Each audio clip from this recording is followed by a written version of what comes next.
to recreating Pleasantview into The Sims 4. Today I am doing a Sims 2 style makeover on the Caliente sisters.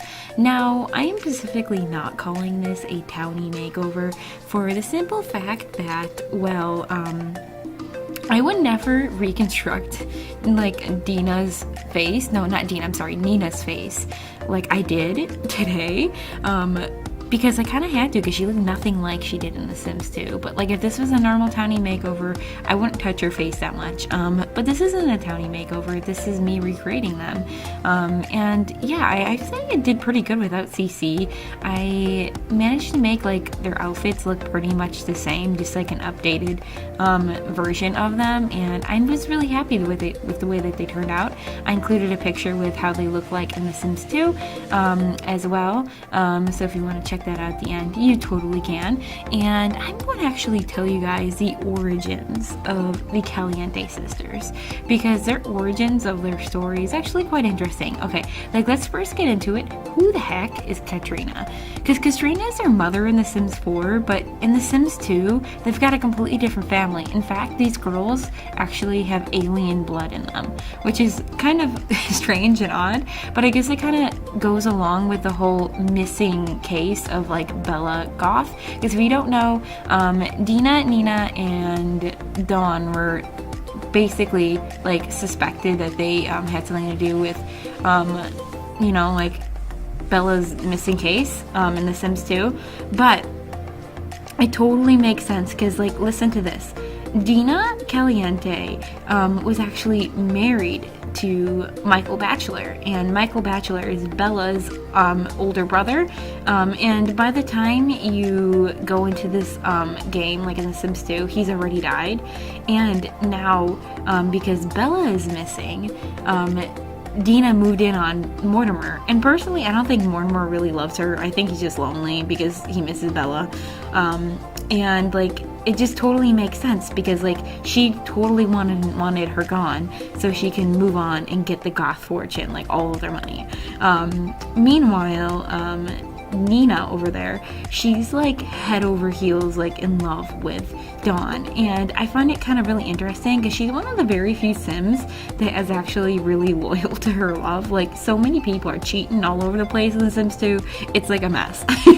And the funny thing is that Don Lothario, it's in his name. He's a Lothario, you know. He's not faithful to her at all. He's not only you know, with Dina, but he's also engaged to Cassandra. No, maybe he's not engaged. I don't know. They might not be engaged. It might be in love. I have to look that up.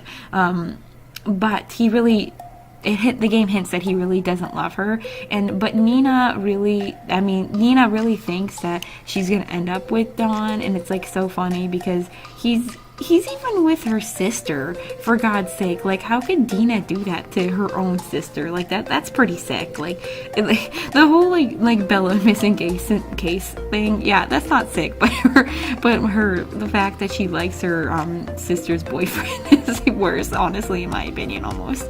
Anyway, and he's like with that maid chick too, like Caitlin, the one that Daniel Pleasant is with too, on the side. Yeah, so yeah, it's just honestly like a flippin' mess with them. It's just like so interesting though, because like The Sims 2 has like such juicy storylines, and it's just like kind of fun to go back to this and stuff like that, because I'm just like reliving all this like good these like juicy storylines that like I wasn't even like, that I didn't even know about as like a little kid, you know. Just like how would I know what was going on? I didn't.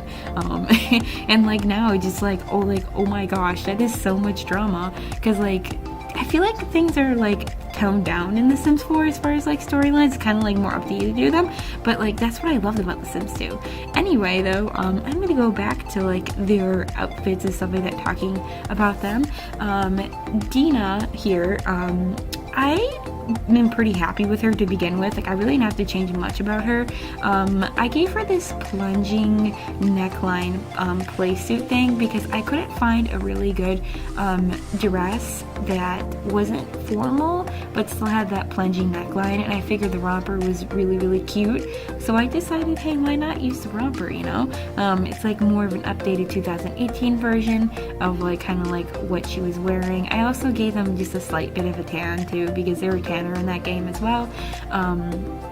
And I hope no one's like really mad about that too, because like even with my builds and stuff too, like while I'm recreating everything for the town and using no CC, I do keep in mind that like I want to make things more suitable for this day and age, because The Sims was actually The Sims 2 is actually a really old game now, but I think I managed to do things like tastefully to the point where it's like it looks exactly the same, but it's just like that's just an updated version of it. I'm sure you guys will get what I'm talking about too. And here's the part too where I reconstructed basically Nina's face, and I'm sorry for you guys that are like, oh, why did you do that, you know? But this isn't a townie makeover, technically really isn't.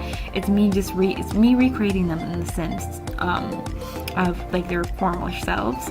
So I promise guys, if I ever remake over these guys and like I do like my normal like townie makeovers with my CC and stuff like that, then like I will for sure like not reconstruct almost her entire face. But the funny thing is when I'm done, that you could still tell that it's Nina, you know, like she still looks like Nina. So I think I did it in a way that's like tasteful, you know, like she might have gotten plastic surgery, but she still looks like herself.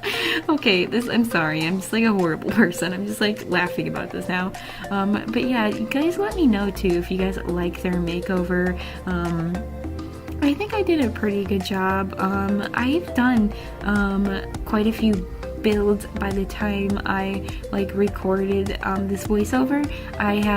Will have done the Broke's house and Don Lothario's house as well as like the Pleasants and things like that. So yeah, I'm well on my way. You guys probably haven't seen all of those yet, but I guess it's a sneak peek for what I'm working on for the future. And yeah, this like save file, it's coming along. It's not like, it's taking me a while, and it's gonna take a while, but like, you know, good things cannot be rushed. And yeah, oh by the way too, I like darkened her hair color too, because I thought it like suited again more like the Sims 2 kind of look. And yeah, I'm just like super, like I said, super happy with the way that they turned out. Like definitely, like in my opinion, I think Nina looks 100 times better than she did. I don't know, there's just something about The Sims 4 Nina that like is like a little weird, because like I get what they're trying to go for. I get they were trying to do like this like really super girly look, but like it doesn't look very right. Like it just looks awkward to me, because it looks like she's like wearing clothes that like that she like should have worn like, you know, like 10 years ago. Like it just looks really awkward and weird, because she just like looks like this grown woman like wearing like these like little like teeny bopper clothes, and I feel like I made her look a lot more like womanly now. And even like Dina too, like there was really not much wrong with her. She just needed a makeover, but like she definitely now looks like the gold digger that she is.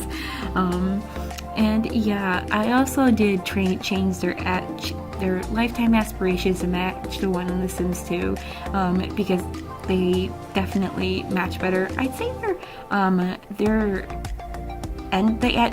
what do I call it? What do you call them? Oh, their traits. There we go. I'm sorry, I couldn't think of it. Match kind of how they were in The Sims 2, like already. I just had to change their aspiration, and they're on the gallery too. If you guys want to go download them and you don't want to wait for my save file, they are no CC as always for recreating Pleasantview. And thank you guys so much for watching this. Make sure to smash that subscribe button, and make sure you like and comment down below. I love hearing from you guys. As well, and don't forget to check out my blog as well as my other social medias down below.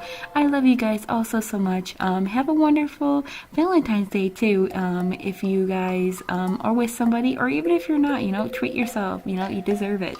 And I'll talk to you later. Bye bye bye.